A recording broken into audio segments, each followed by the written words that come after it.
That's what we need to do in our own country. Have a very good civil-military relationship. 1, 2, build and crystallize our democracy. No coup will happen. Video showed people cheering from their balconies, but what are the lessons to be learned, if any? When your neighbor has his beard burning, you better fetch water and stay by your water. A lesson for Ghana. Can we consolidate our democracy? Can we have very good civil-military relationship? Can we believe in constitutionalism? Strict adherence to constitution. And finally, can we believe in our institutions? It is the institutions of state that rule. Absolute power corrupts absolutely is a phrase that has become a famous warning to those who seek power, as well as an attempt to answering why power tends to corrupt some leaders. For GBC News, Shelley Bewua reporting. In its bid to avoid a total shutdown of water plants, the Ghana Water Company Limited (GWCL) will be replacing some faulty valves on the main 900mm transmission pipelines and install some electromagnetic meters at the water treatment plant. To facilitate the exercise, the GWCL will, from the 13th to 17th of September 2021, schedule a temporary interruption of water supply, which will affect some 30 communities in the western part of the Greater Accra region. The operation will also help in the company's drive to reduce non-revenue water. The communication officer of the Ghana Water Company Limited, Mr. Stanley Mate, gave more details on the exercise and advice for members of the affected communities on how to cope with the 5 days of interruption in water supply. People are not getting water, not as a result of lack of water, but as a result of some leakages and better system and faulty valves. So we want to ensure that all those things are rectified, and it's essential that we shut down the treatment plant.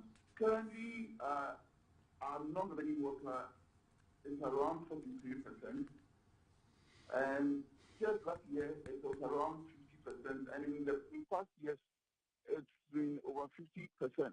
If you look at the wastage in the system, if you look at the volumes of water produced, we are able to tell that if 50%, for instance, of water is going waste, we needed also to measure accurately the volumes of water that goes into the system, into the distribution system. And then, based on that, we can juxtapose that with the volumes of water that we sell, and then we'll know the exact volumes of water that goes to waste.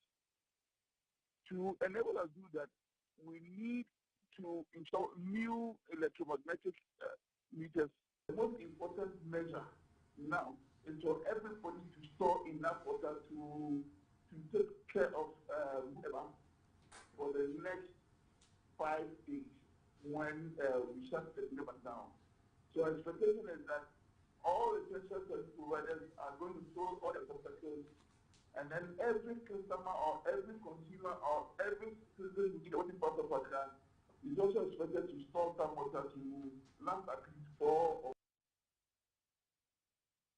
On the instruction of the Greater Accra Regional Minister, Mr. Henry Quartey, the task force demolished the Agboblushi Onion Market about 2 months ago. It involved the relocation of the scrap dealers along the Graphic Road. On its rounds on Wednesday, GBC News observed that some of the scrap dealers have returned to the same location for business. They are now occupying some sections of the railway along the Graphic Road. The growing slum and business location scrap dealers along the Graphic Road in Accra was demolished by a security task force led by the Greater Accra Regional Minister, Mr. Henry Quartey, during the second cleanup exercise in the city.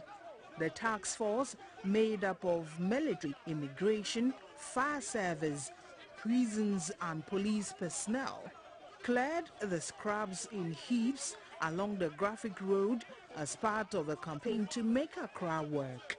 GBC News was at the site where the demolition took place and reports that it no longer has any activities ongoing. But the scrap dealers are back to the railway section of the Graphic Road. They told GBC News that they have nowhere to take their scrap and are occupying the railway area illegally. The interim secretary of the Greater Accra Scrap Dealers Association, Mr. Salim Salifu, said after clearing the area, the Greater Accra Regional Minister, Mr. Henry Quarte, gave the scrap dealers 10 acres of land at Kofi Kwei in the Ga West Municipal District, but they say it was too small for their activities. We have never had any formal discussion whatsoever with the regional minister or his team. None. But he has had engagement with the onion sellers several times. So that was why we feel that we're not being fairly treated by the regional minister. He said the association has acquired its own 50-acre parcel of land at Tichamante in the eastern region. We told him everything, but it's like he was not ready to offer anything again. So we resorted, because we are doing our business, we resorted to look for the land for ourselves. So we toured the whole Accra. We couldn't find one till we found one at the eastern region.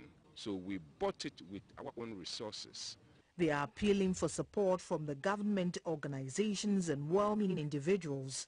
Some Okada riders are competing for space with the scrap dealers at the railway section of a graphic road.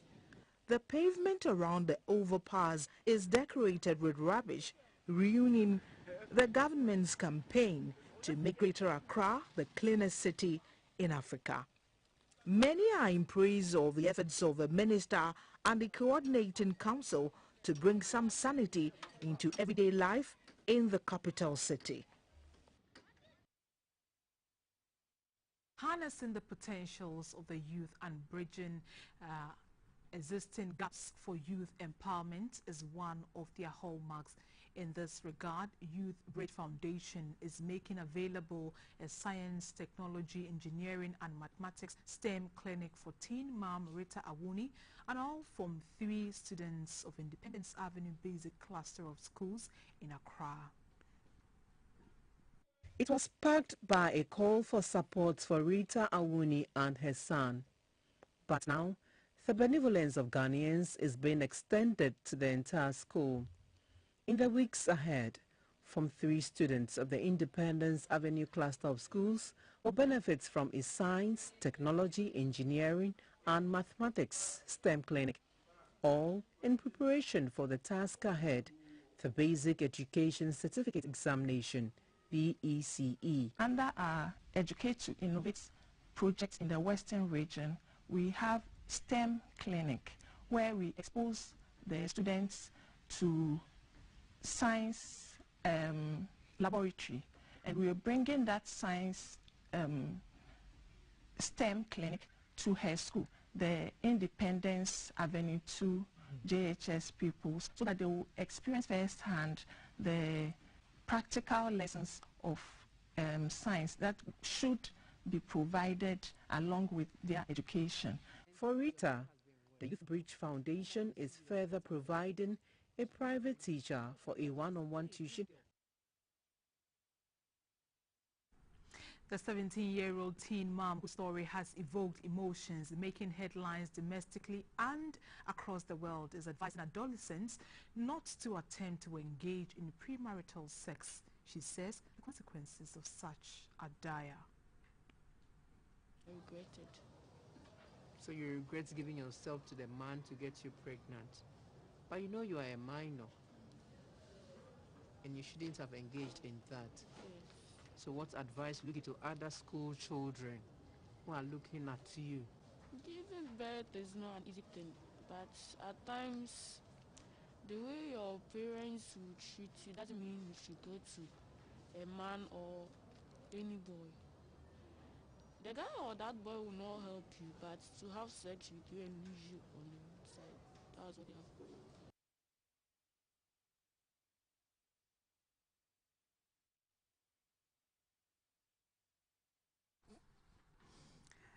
The Methodist Girls Senior High School at Mafe in the Eastern region is again in the news to celebrate a fifth in the International Robotics Competition After winning the virtual 2020 competition, they presented the award to the Eastern Regional Minister, Mr. Seth Echampong in Koforidua. The headmistress of the school, Mrs. Winifred Siabu Arthur, said her girls and their teachers worked hard, remained committed and dedicated for success. It was in 2019 that the world heard about the girls from the Methodist Girls Senior High School in Manfe, McGee's. They won the International RoboFest competition, which was organized in Michigan in the United States of America, beating their counterparts from Japan, China, among other technologically savvy nations. The competition equips students with the knowledge in problem solving, critical thinking, and the use of virtual platforms. The 2021 edition was organized online due to the coronavirus. The 2020 virtual edition of the World Robotics and Coding Competition had 12 regional groups from Africa, Europe, Asia, and North and South America. The team has also been selected for the finals in a waste management competition organized by the Energy Commission. The headmistress of McGee's, Mrs. Winifred Siabu Arthur, spoke to GBC News. We went to the regionals, which was Africa. There, it will interest you to know that my Methodist girls took the first, second, and the third position. So it was the first position that qualified us to the international world, which was where we went and won. The Eastern Regional Director of Education, Mrs. Margaret Insia Sama, said the Eastern Regional Directorate of Education will give the participants the needed support to soar higher. The Eastern Regional Minister, Mr. Seth Echampong, praised the students and teachers for their outstanding performance. He also advised their colleagues to also work hard to make meaningful contribution to national development. Once we're able to beat the inventor, that demonstrates how serious, how committed and dedicated we are when it comes to our studies. Some members of the winning team spoke to GBC News. It was an online competition and it was a COVID period too. We were at home, so we had to leave and sacrifice whatever we were doing at home, come to school and compete.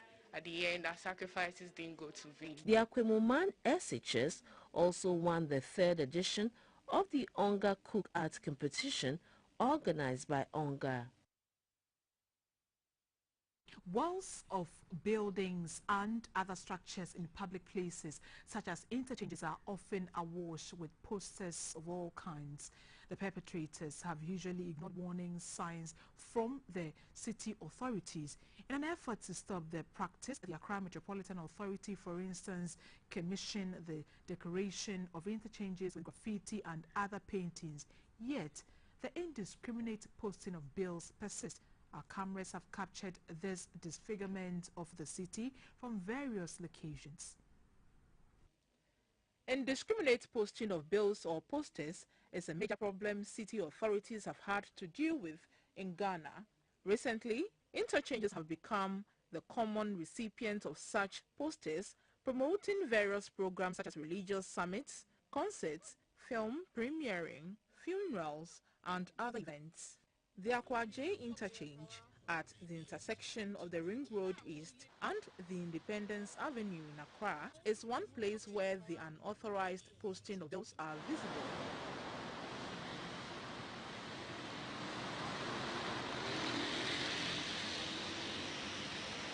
The Kintakita-Wia overpass across Ring Road Central is another.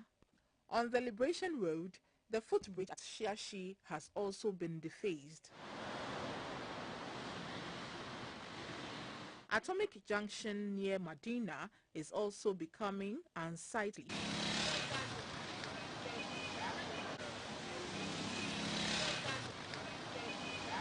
The walls at Achimota Mile 7 interchange are also disfigured. The city authorities have provided special spaces for the promotion of such events, but some people prefer to destroy the beauty of the otherwise nice spaces in town. At the Kwame interchange, however, the commercial spaces provided for the posting of adverts are being used. get into elections, in the heat of elections, we see the very people who want to lead us flying posters all around. Not even posters alone. Obituaries and everything are posted anywhere. But we have a department that can create a space for all these posters, you know, billboards or whatever it is, anywhere, designated places for these information to reach people. And then anywhere you see a poster, I think we have a billboard so that if you want to post something, you go on that billboard, you paste it, and then anybody who wants to, you know, do anything about it, you just call that number, then you just have that job. But here in this case, anybody have to paste everything anywhere just like that. And the AMA is the possible people who have to be doing this. On a few occasions, the AMA has given deadlines for the removal of such bills and unauthorized billboards, after which it would remove them at the cost of the perpetrators. But many say the patience of the city authorities has been taken for granted, and many also say perhaps the earlier the whip is cracked, the better. Rachel Quarty, GBC News, Accra. Per the ultimatum given the contractor working on a project at North Legon in Accra last Monday, Roads and Highways Minister Mr. Kwesi Amoakwata was back at the IPMC project site on Wednesday. Mr. Amoakwata was with the presidential team on a tour of the Western North region and was not able to visit the site on Monday, the date for the one-week deadline given to the contractors to stop the destruction of state property. He was happy to observe that acting upon his instructions, the contractor has broken the wall and shifted it backwards, cleared building materials on the road and desilted the gutters. He cautioned all contractors to be wary about how they handle state properties while executing their projects. People must be sensible and intelligent and reasonable in our country. And this kind of indiscipline must stop. I am happy that the right thing has been done. Whoever did it, I don't need to know the contractor, I don't need to know the owner of this property. They don't matter to me. What matters to me is that the road is cleared. If today they had continued with what they were doing, by the course of the day, they would have seen what would have happened here. Last week, Monday, the minister visited the site based on reports he received about an act of indiscipline on the part of the contractor and gave him a one-week ultimatum to stop or face the law.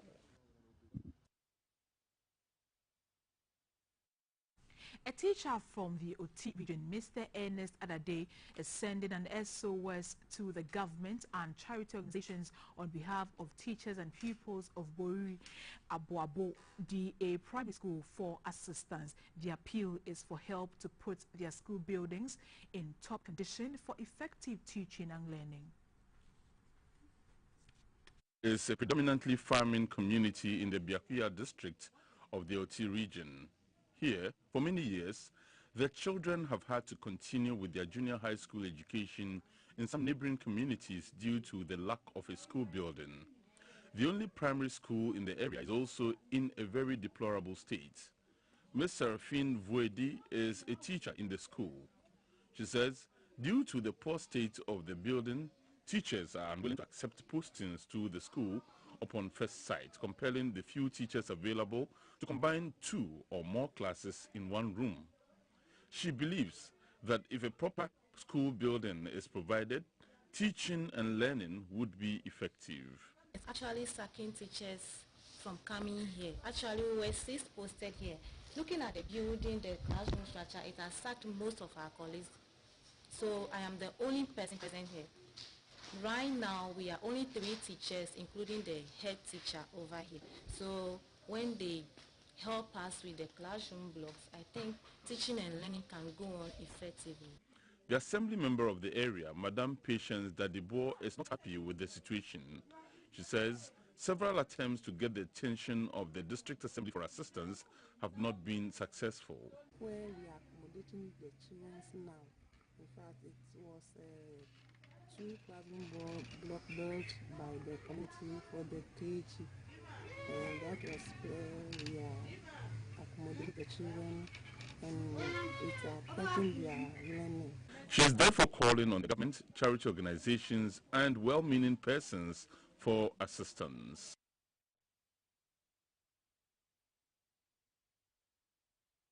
You're watching News Hour live on GBC News, your news and governance channel. We will take a quick break. We will serve you with some business news when we return. Do stay.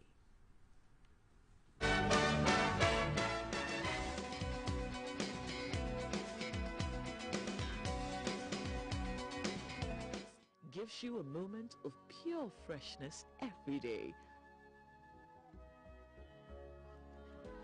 A creamy, rich leather soap with great fragrances, fairs, a unique smooth feeling,